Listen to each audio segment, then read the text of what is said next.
Je vais vous faire un petit, mais tout petit, très court exposé de ce qu'on fait ici sur le site. Madame la ministre et Madame la bourgmestre, c'est la première fois qu'on se rencontre ici. Alors, vas-y. Alors, l'ordre du jour ici.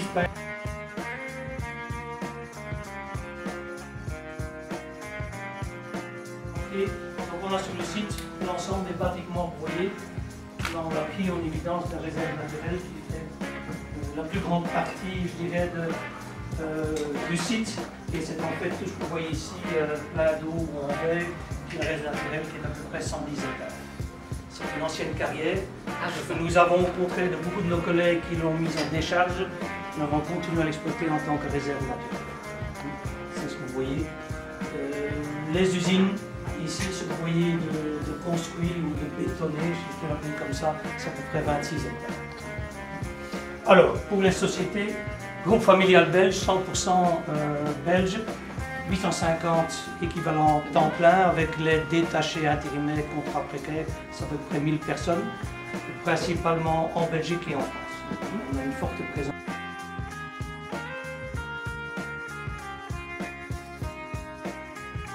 Dans un constructeur de machines et une société active dans l'électrotechnique et l'automatisation. Alors ensuite, je laisse la parole à Maxime. Oui, donc pour les matériaux donc il y a les planchers, les blocs, Paris où on fait les briques de parement de façade et donc dans le Ville où on fait les murs béton préparés. Et puis il y a l'engineering que mon cousin va vous présenter. Ouais, c'est l'équipe de nos bonhommes. Il y a aussi un bon mix de flamands, wallons, français, hommes, femmes. Donc c'est la tech qui existe depuis 1986, principalement active dans le domaine de l'ingénierie. Dans l'ingénierie, c'est plus grand. Alors, une petite question, je dirais, de généalogie. Votre grand-père, puisque vous êtes la troisième génération, vous, s'est lancé dans la brique. Pourquoi? Parce que, comme tous les Belges, il avait une brique dans le ventre. Oui, ben non. Non, je vous décevoir, non.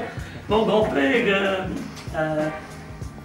était dans l'armée belge pendant la Première Guerre mondiale. Il était stationné ici en Flandre, dans le Westhoek. Et après, il était d'Alost, en Flandre. Après, il était ferrailleur, marchand de fer, parce qu'il y avait pas mal de fer ici, dans les environs, à Ypres ici, à cause de la Première Guerre mondiale. Quand il n'y en a plus eu, il s'est dit, je dois faire autre chose. Et bien, il s'est inscrit dans une activité qui existait déjà, mais ce n'était pas une industrie, en 1922, de briqueterie, qui était par des notables communois. Et il a pris une participation maintenant. Il est devenu majoritaire. Et c'était dans l'optique de la reconstruction de la ville? Oui, oui, absolument. Comme il n'y avait plus de vieux fer et de ferraille à cause de la Première Guerre mondiale, il fallait beaucoup construire. Il fallait se recycler dans la construction. L'ancien directeur commercial José Taon, je vous dis que c'est lui qui était à la base. Il y avait une fibre verte, des mains vertes, une fibre verte, et il s'est dit, tiens, il faudrait quand même qu'on fasse quelque chose. Il faut savoir qu'une ancienne argilière, si on ne fait rien, c'est rempli d'eau. Ça devient un étang. Un étang est plus ou moins... Et donc de là, ça a commencé. Il était d'ailleurs le premier président de la SDL qui gère ici.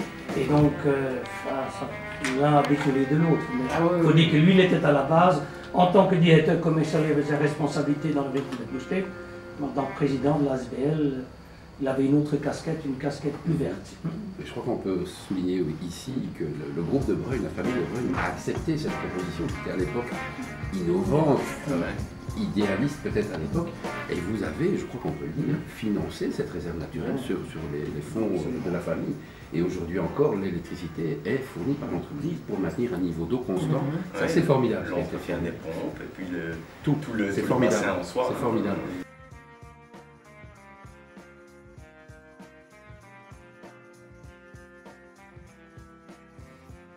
On essaye de remédier un peu.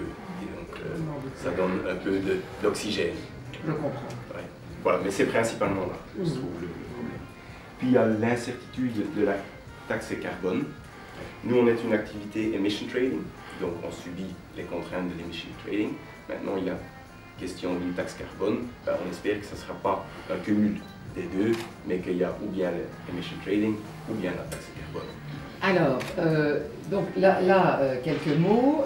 Vous avez évidemment comme entreprise donc un rôle à jouer dans le marché européen des émissions créées par l'industrie, Oui, puisque vous en êtes c'est une. C'est le cas. C'est vrai qu'avec votre zone ornithologique, il y a quand même des compensations intéressantes que vous mettez en avant, je suppose, dans les accords de branche, peut-être, en disant... Non, les accords de branche, c'est vraiment l'efficacité énergétique de l'activité. Et ça doit rester comme ça, parce que c'est le but. Hein. Moi, je vois quand même un intérêt, justement, à expliquer que vous captez du carbone à travers votre zone. Hein. Mais je ne sais pas comment il faut le traduire, il faut y réfléchir. Ça, c'est plus difficile. Et justement, on y vient, donc tout ce qui est habitation, agriculture et transport, c'est le non-ETS. Et là, j'ai lancé donc des travaux pendant 1 an.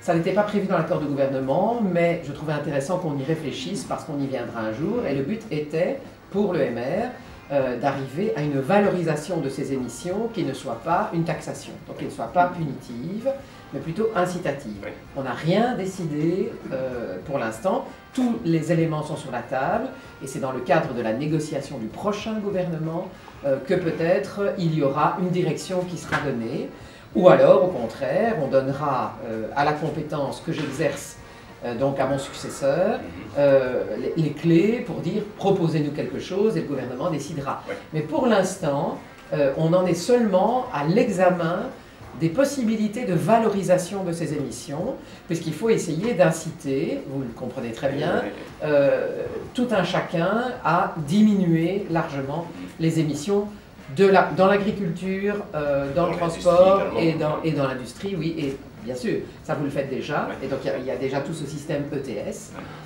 Mais c'est clair que peut-être c'est justement dans le non-ETS, à mon avis, vous n'avez rien à craindre, mais il y a peut-être des valorisations à obtenir et à mettre en avant grâce à votre zone de marais, de marécage. 100 hectares, c'est quand même, c'est pas petit, hein, donc vous captez... Et ça continue à grandir. Vous captez, à mon avis, pas mal de CO2, donc ça peut avoir une valeur. Voilà, mais donc le ETS, on est un. Et puis... de politique, c'est fédéral, et la TVA, c'est lié aussi à l'Europe. Hein, donc il y a aussi l'impact sur la compétitivité et tout ce qui peut être une aide au secteur, qui doit toujours être calculé par l'Europe comme n'étant pas une aide qui distord la compétitivité entre les entreprises. Mais en ce qui concerne l'isolation, est-ce que, donc j'entends que vous préférez démolir et construire, mais est-ce que vous avez développé dans vos activités tout un secteur, j'imagine que oui, hein, pour l'isolation des bâtiments, parce que c'est là que ça va jouer. On ne peut pas tout démolir et tout construire. Non, il y aura les deux, Mais si vraiment on veut atteindre l'isolation largement supérieure sur une grande échelle, ce n'est qu'en reconstruire qu'on va y arriver. Oui, mais au fur et à mesure. Oui, vous avez une entreprise qui peut durer des dizaines, des centaines d'années, parce qu'il faudra toujours habiter, hein, d'une façon ou d'une autre. Et la brique est un matériau naturel. Mais évidemment... la brique évolue, hein, bien sûr. Elle évolue aussi, oui. Mais évidemment, un jour, donc, vous arriverez à tout reconstruire, hein, sauf ce qui est classé. Qui est resté debout entre-temps.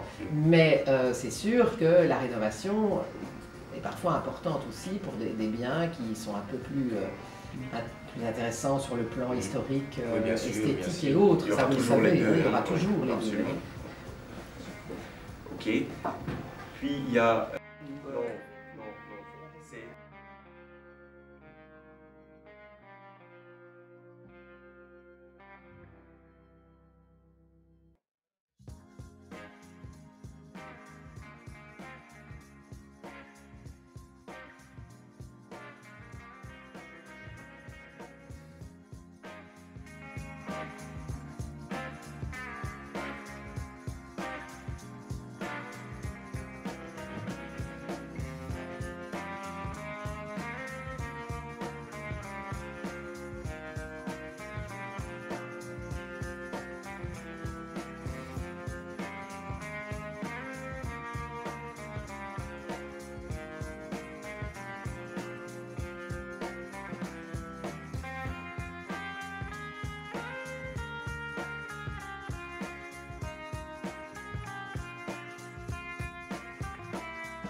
Et donc Fanny et Aurore ont créé un projet qui s'appelle EcoRun, EcoWalk, qu'elles vont vous présenter, qui est quelque chose de tout à fait neuf, qui vient de 2 personnes privées, donc c'est pas du tout lancé par le public, c'est vraiment une initiative privée.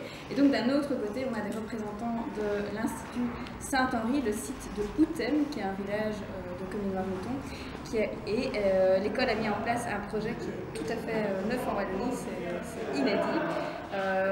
C'est le principe d'autofinancement de panneaux photovoltaïques pour être 100% autonome d'un point de vue énergétique. Donc voilà, c'est dans ton...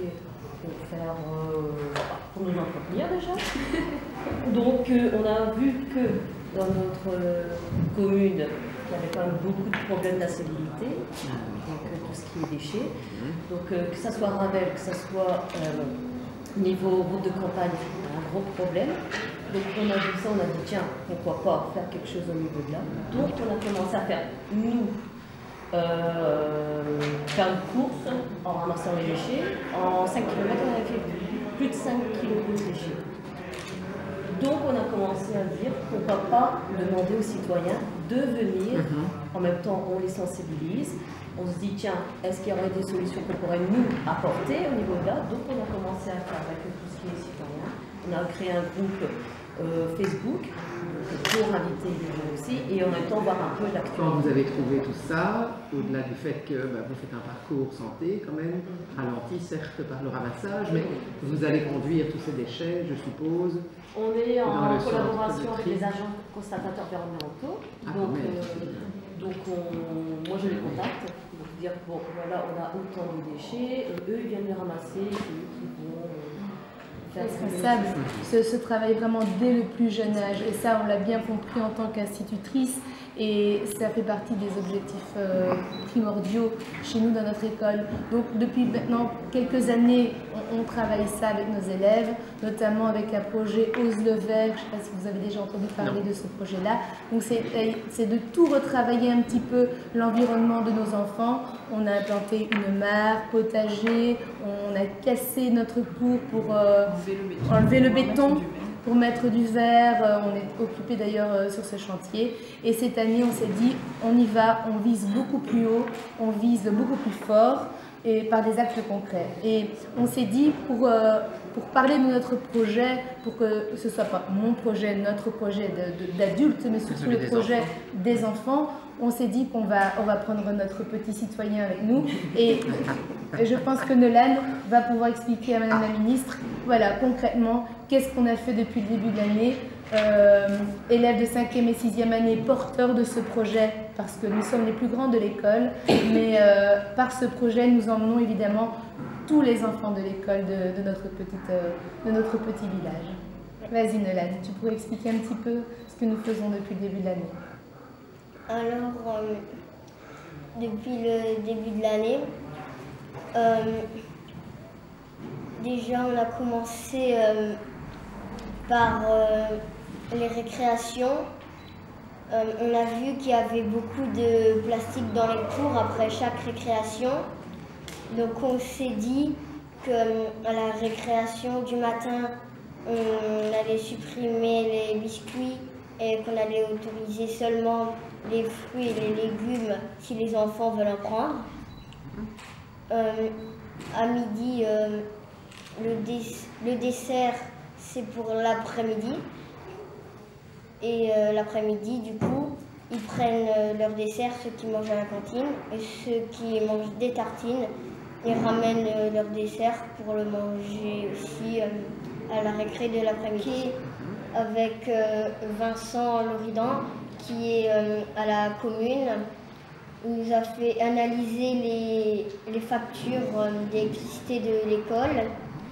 Et on a vu qu'on utilisait 10 600 kWh par an. Ça fait environ 3 maisons normales.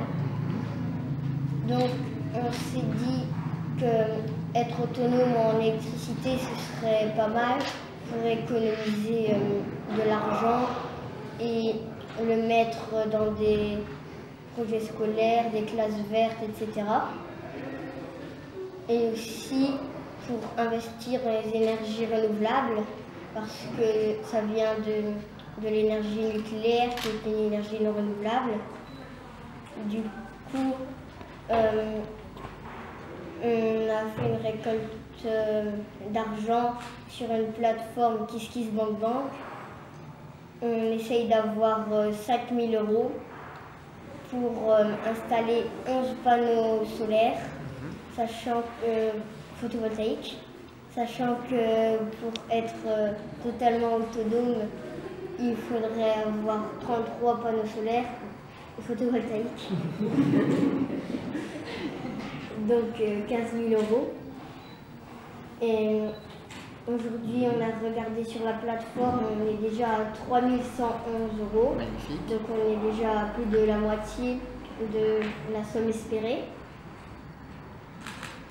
Développer un projet en trouvant les sources de financement sans demander des subsides à une autorité, à Madame la bourgmestre par exemple, ou bien à ta maman.